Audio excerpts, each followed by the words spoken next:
All right. Good morning, good evening. Welcome everybody to Jack with No Trades. We got a nice little prequel session for you today.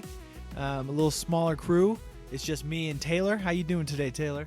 I am fantastic. How are you doing today? Oh, I'm just so excited. I'm so glad to do this. We have been talking a lot about movies recently, and we're going to have some podcasts coming up where we're going to dive into a lot of things, movies. And we're going to have a lot of critiques, let's be real, coming out about some stuff. So we wanted to have a nice podcast today to kind of be a prequel to those things that are going to come out. And we just want you guys all to know that we're going to gripe and complain about a lot of stuff. But you know what? We have some good ideas sometimes too. Absolutely. You're going to love our ideas. It's surprising that nobody has made these ideas into films already. Yeah, we have some great things to pitch to you guys today. I'm pretty sure the executives are going to want this, in Hollywood. So you guys are going to hear it first. We're going to add some real creative stuff to the mix. All right, so here we go. I'm excited. Taylor's got an awesome movie script he's been putting together for us. Absolutely. Tay, what have you been thinking about? What kind of movie are you going to put together? So I feel like Hollywood tries to push these tropes that maybe aren't exactly realistic and don't fit in with what actually happens in life. And so I kind of want to take things in more of a personal level. I feel like to make a good movie, it has to have some basis in your own life, something that maybe you've thought about a lot. And so I just want to share a quick experience that Ben has experienced too. Last year, me and Ben were invited to participate in a medical study that used cocaine. Oh my gosh. Greatest study ever. So all we had to do was go in and try this nasal anesthetic that was based out of cocaine. It was a cocaine thing that numbed your nose. Oh, the purest cocaine you will ever find west of the Rockies, let me tell you. My goodness, it was fantastic. Hands down, one of the best experiences of my life. Actually, I don't think I've ever felt better. I still think about it every day. I'm like, what's the best idea you've ever had? It was doing cocaine. That was the best idea I've ever had. So, man, I agree 100%. Yeah, I mean, I know the media tries to say that cocaine's addictive and it can ruin your life, but I kind of wanted to make a love story with the interest being cocaine. Well, think about it. I mean, we were given cocaine by a doctor. It was all supervised. We had some great ideas while we were on cocaine, and no harm, right? No harm, no foul. No harm. I think we're good. It's a naturally occurring substance. You could argue it's medicinal. Exactly. I would say it's the most medicinal thing I've ever taken. I guess it is medicinal. We used it for a medicinal purpose. My nose was numb. I couldn't feel anything above my head. Actually, I never feel anything above my head. But you know what? I was flying, guys. I was flying high, and it felt great. So you made a whole movie revolving around cocaine? I did. So I work in the financial world, in the hedge fund, private equity fund realm. We don't counter. Yeah, we don't get paid to do this. So we actually do have regular jobs, if you were wondering. Well, it happens. We're both desk jockeys at the moment. Yeah, you can call us that. But I wanted to mesh my involvement in the financial realm with my involvement in, I guess, my support of cocaine. So my movie is titled The Big Snort. I love where this is headed. You've already got my attention. So this movie stars a hedge fund manager who lost everything in the 2008 recession. Is this literally following The Big Short? Like, is it like ties into The Big Snort immediately after The Big Short? Is that how this is going down? No, they're parallel stories. They're parallel stories. It's not a parody. It's different. I mean, because in The Big Short, the main characters are successful and they make lots of money, but the rest of the country fails. So you need to follow one of those losers that lost all their money from the stocks. Okay, right. Is that where we're going? Yeah, so this is going on during the the events of The Big Short. I love it. So is it like, okay, sorry, I'm already stealing your idea, but is it like Steve Carell's in that meeting with that guy that's like, I'd buy Bear stock today, and then like everything starts crashing and everybody gets on their cell phones and starts walking out? Is that where this is starting, with one of those guys walking out? Yeah. Oh, yes, okay, keep Some going. guy who just got completely screwed Yes. in the '08 recession. So this hedge fund manager, he just lost everything. The market's in a very bad position. The bubble's popped. And he's walking down a dark alley. This takes place in New York City, obviously, the financial capital of the world. And he finds a massive bag of cocaine. Like in a gutter? Like in a gutter. Just a ton of it. A shitload. Several kilos.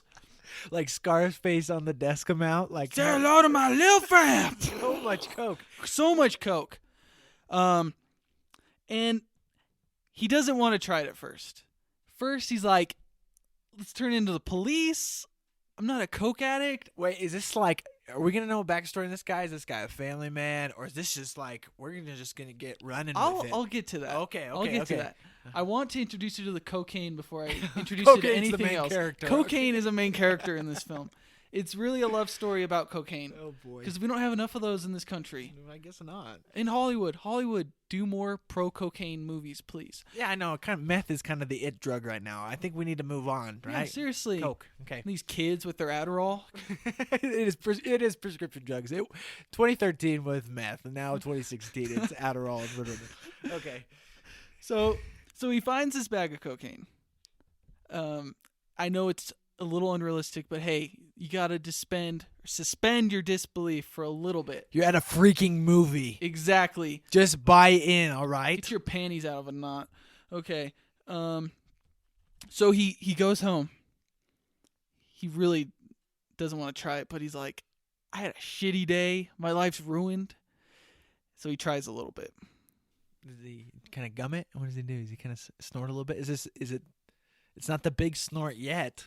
Not yet. I think he's got to just kind of taste it. He takes a little taste. A little taste. A little of the taste. product. Okay. A little 15-minute high.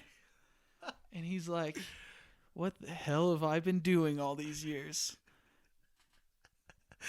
Wait, okay, keep going. I got too many questions. You know that part in Limitless where it goes from the black and white Yes. sepia tone to just bright colors? Everything is vibrant. Even a colorblind loser like myself can he's tell. on top of his game. Yeah. That's what this character goes through. Okay, so is he gonna see like a Big Short-esque like thing to take advantage of because of all this coke he's doing? You said it's a parallel to the Big Short. Yeah. Okay. But what he wants to do has nothing to do with finance. Okay, all right, that's fine. He's going a completely different route. It's up to your imagination at this point. Let the writers get into the details. This is just a rough story at this point. Mm-hmm.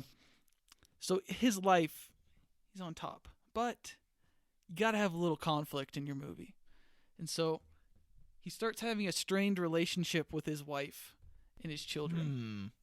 I've already got an idea of who I want to play for these characters. Okay, all right. I have to have John Goodman as my lead.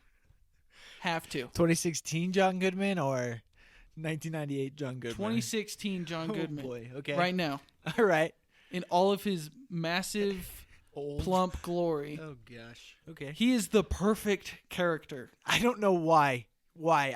I'm not seeing it. He's got this great way of being likable, but also kind of, he can do bad things and still be likable. Okay. Why don't you go with Danny DeVito? He's good at that too. I need John Goodman. I need a the- bigger guy. You need the size. Okay. No one would believe Danny DeVito is a financial hedge fund manager. Well, you might if you saw Always Sunny. He took over. I mean, True. what was he? The warthog. The warthog. The warthog. But He's back. Always Sunny is a comedy. This is a drama. Okay. And for his wife, Blake Lively. Wow. Let me explain. And I thought Woody Harrelson did well for himself in True Detective. This is outrageous. Let me The explain. discrepancy here. I think no one wants to see that. that doesn't matter. How often in real life do you see these ugly fat dudes with banging wives? Way more often than the reverse. Exactly. But why? Why? This is like way too much. Like I would stop I would stop the guy in the street if there was that big of a difference. If there was a Blake Lively to John Goodman difference, I would stop and ask questions. I would do a full-on report. I would investigate the shit out of that. I would have to know what happened. Okay.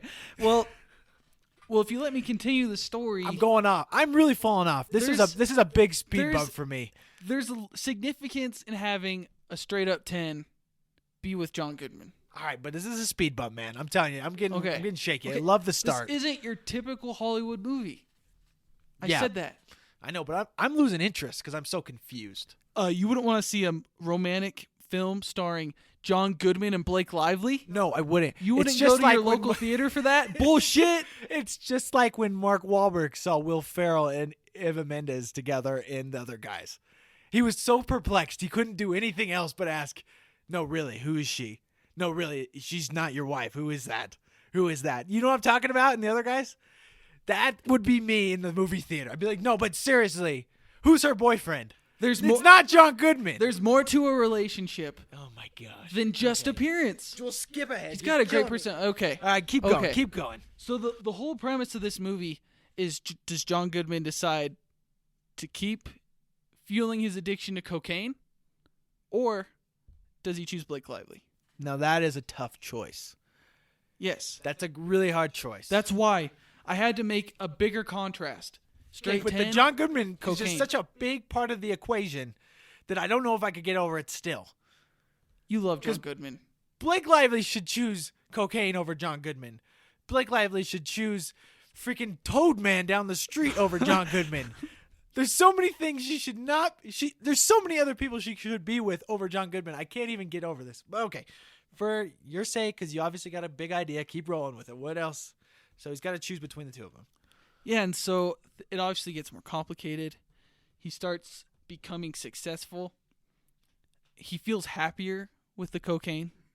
With Blake Lively. Most movies, I guess, depict drug use as having negative consequences. My film doesn't really show any negative consequences to it. Maybe a little dishonest, but lots of movies are dishonest. Yeah, kids, we don't endorse you to use cocaine, but kids aren't listening to this, so who the hell cares? Exactly. Obviously, we're not saying go try cocaine unless it's legal and you're in a medical study or you just happen to find it. But And if you have to choose between Blake Lively or cocaine, I feel for you. That's a tough choice. It's a rough decision. But the moral of the story is that in the end, he chooses the cocaine. Oh, wow. In a flame of glory. In a big snort. In a big snort. Does he just drop dead? Not to spoil it, but He reaches nirvana. he just hits the high that no one's ever reached before. He's Lucy in the Sky with Diamonds, Oh man. my God. He's feeling good. Wow. You know what? Minus the John Goodman casting, I'm very interested in this movie. I hope watch it's it. made someday. Well, I think it's a great idea, Tay. I think that's great. I think you did great. Minus the John Goodman thing, that doesn't make any sense. I mean, it was John Goodman and Roseanne for a reason. But it was also John Goodman in The Big Lebowski. You didn't have a love interest in that movie. So he was still a great actor. Yeah, but the point, anyway. Oh, man. 10 Cloverfield Lane. Wow. All right. Another Well, great performance. Yeah, that was. Go see that, but definitely did not have Blake Lively as a love interest. Okay. Well, that's a great movie. You know, I don't know how many cocaine versus Blake Lively movies are being made right now. And I think it would segue in perfectly that after he chooses the big snort and chooses his cocaine, that Blake Lively goes on a soul-searching journey, and that's where she ends up in The Shallows. And that's why we have a shark movie from her. I'm sorry, but that movie looks awful. No, but it's going to be a good segue for her. Yeah. She's like, frick, I was with John Goodman. I would rather be eaten by a shark than remember that period of my life. And that's why she goes there. So that's a great segue, buddy. I think she could use this movie to boost her career because she's been in a lot of bombs. Yeah. You know, show off her acting chops. She was in The pretending Green to love Lantern. John Goodman. That would be amazing. That's way better than Hilary Swank. Oscar worthy. Oscar worthy for sure. Okay. All right. Well, let's see what she can do. That would be amazing. John, if you listen to this, get in contact with me, please. Yeah. All right. Well, the big snort, everybody. Great idea, Tay. Well, I have a movie idea as well. Let's hear it. And let me tell you, I cannot wait to tell you about it. because this thing is going to be great. Bear with me here. All right? This movie is going to be made for Hallmark, okay? Or Lifetime, or any of those cheesy, upbeat ABC Family bullshit that you see during Christmas time. Like, I want to make that kind of movie, okay? But this movie has a little bit of a twist, okay? It's got an M. Night Shyamalanian twist for you, okay? So stick with me. I promise it'll be worth it. All right? So follow me to this average middle America summer evening, okay? In this nice family, mom, dad, son, daughter are at this barbecue, okay?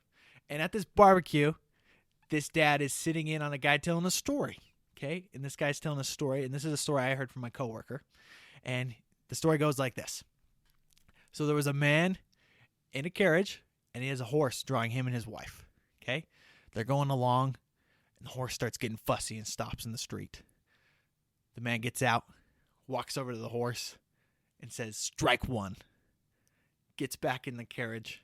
They start going along again. Horse gets fussy again.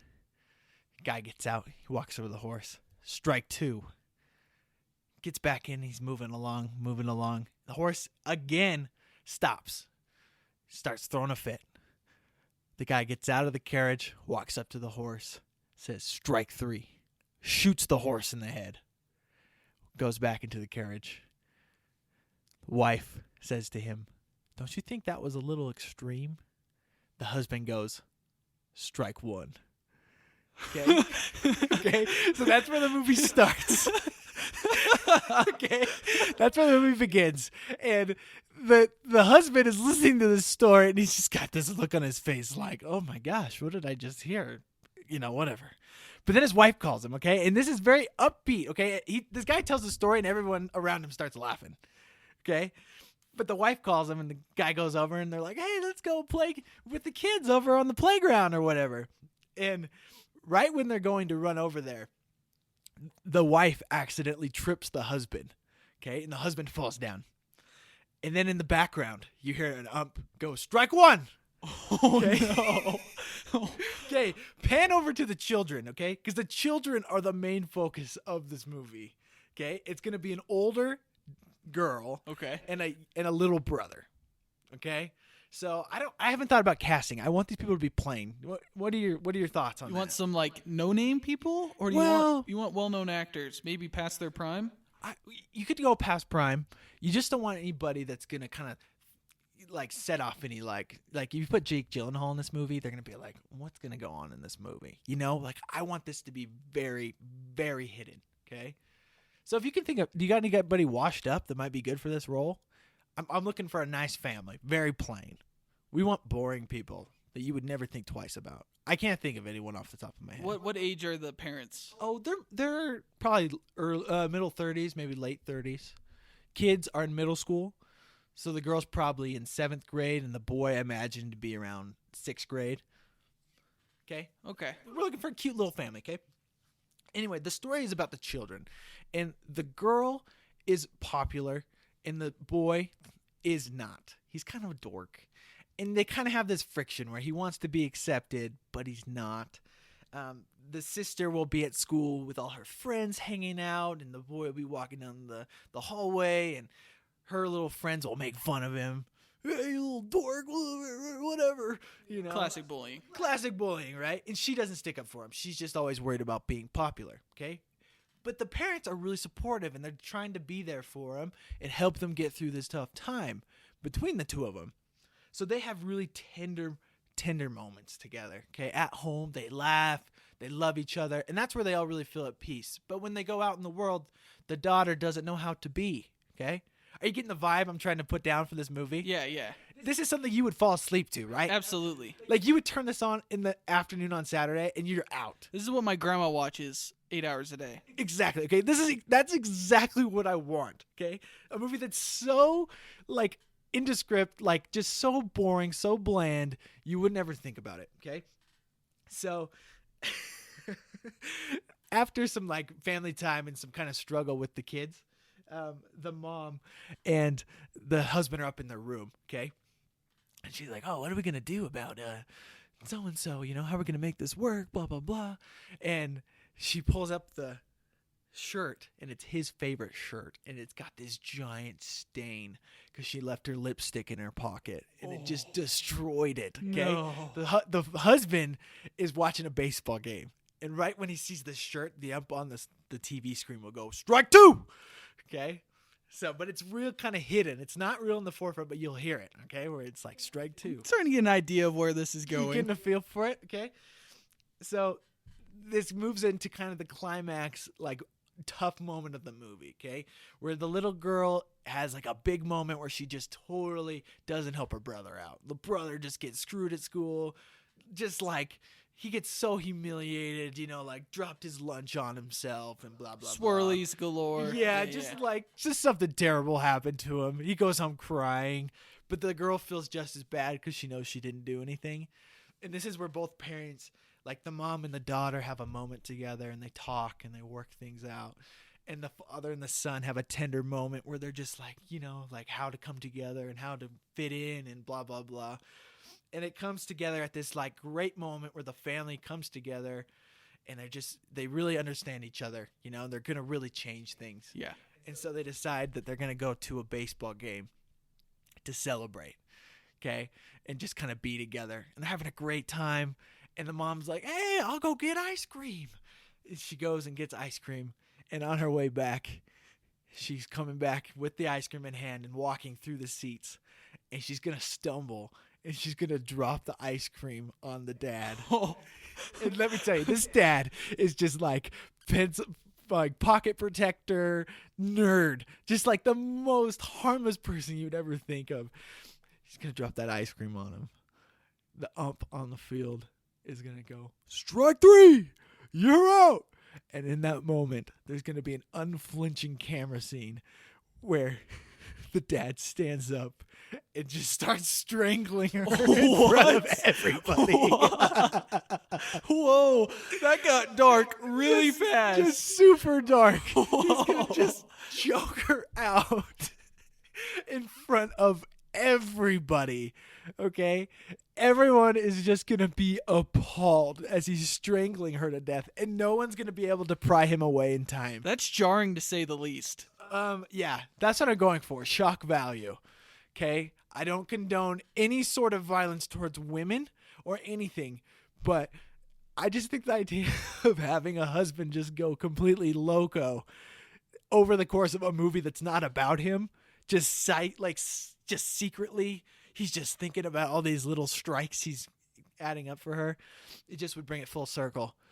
I feel like that movie would gain a cult following because so many people wouldn't make it to the payoff. Oh, yeah. So many wouldn't. I'd be gone. I'd either be asleep or I would have changed the channel. Well, in this movie, I wouldn't make. Well, maybe I'd make a trailer. Yeah, definitely make a trailer. But you wouldn't have anything about that moment in it. Nothing. And honestly, watching the movie for most of the movie, you wouldn't see anything even related to it. What would you title this movie? 3 strikes. It's gonna just be the happiest looking thing ever, and it's gonna go full circle as because he's not gonna get away from this. He's gonna do it, and the cops are gonna come. They're gonna handcuff him. They're gonna take him into the squad car or whatever, and the car is gonna be going along, and it's gonna get a flat tire, and it's gonna stop and go full circle, and the cops gonna blame him for it and go strike one. That's the prison guard that's gonna follow him to jail. Is that the end of the movie? And that's the end of the movie. Okay, I feel like that's a good idea, but I think people would love to see more violence by the husband. No, because I think you just need one moment. Or do you want a more violent moment? I want a more violent moment than just a strangle. Okay. This is like a full build-up. I didn't want to get too graphic here, but like I think you're right. Like I think we could get a little more violent. What kind of moment are you talking about? Not to get too dark here. I don't want to get too dark. I mean, I think murder-suicide would be a little too dark. No, I don't want a suicide. I want him carried away in handcuffs. So it sounds like kind of a more violent falling down. A man who's just fed up with his life and society. Right. There was a bigger build-up to that moment in falling down, right? Yeah. And then slowly he completely unravels as the thing goes on. This is going to be just a quicker build up and then just explosion. Boom. He's gone. Well, I feel like Hallmark probably wouldn't sign off on that. That's the thing is that it's not going to be a movie that's on TV, but it would be made like it was made on TV, and hopefully I could get it passed around inadvertently to people. So you do a little underground movement. I would. Little It'd be cult a cult following. thing. It would. It'd be, something slipped into movies like at the movie store that people aren't expecting. Well, it's pretty dark. It is pretty dark. It's a dark idea, but I think just the joke of the story at the beginning just makes it all worth it. Yeah, and that's something that a lot of people would forget about. Oh yeah. And there's I know I just told this in 10 minutes, but the full movie would be such a subtle build up to this. It would be the most shocking thing. Maybe I don't need to release this in America. I need to release this in somewhere else. I think foreign movies would be more apt to pushing this around, and then it could get back to America through a foreign outlet. Yeah, I don't know. I don't know what company's gonna pay to make that film. Dude, it's gonna be made out of my pocket, man. What genre do you call this movie? It's a family movie. It's not a family movie. It's a movie for Hallmark. What's your resolution? He goes to jail. Violence?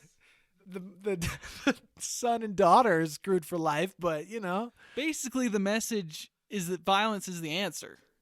No, it's just that you got to be careful. You don't know what strikes your spouse or your loved ones are counting. That's a terrible message. Well, it makes everyone should be aware of themselves. A little more self-awareness. You should never keep count or score in a relationship. That's relationships 101. Okay. So I'm not trying to teach people how to be in a relationship, but just to be aware of what could happen in a relationship. All right? And the stories have a profound impact on people. Because that man heard that story at the beginning, and he didn't know how much it was going to affect him. But subconsciously, he took it to heart. And he was wrong 3 times. Real inadvertently, and harmlessly. But he was harmed and, made things happen. Okay, well. So what do you think? Think we got some good movies to roll with? Yeah, I think that maybe we should put out a Kickstarter campaign to fund 3 Strikes and The Big Snort. We could do a double feature. Dang. Well, guys, look out for that. We got some great things coming your way. These movies, man, they could be big. So look for them. They're not going to happen tomorrow, but they could happen. And you heard it here first on Jack and No Trades. That's right. Tay, thanks for your great ideas. Thanks for having me on, but I guess it's my podcast too, so I take back that thank you. But guys, follow us on Twitter at JauntPod and check us out on iTunes. Dang. All right, well, we're out. Look forward to us. We got a sweet Batman v Superman review coming your way, the one you've all been waiting for. All right, we'll see you all later. Please. We're out. You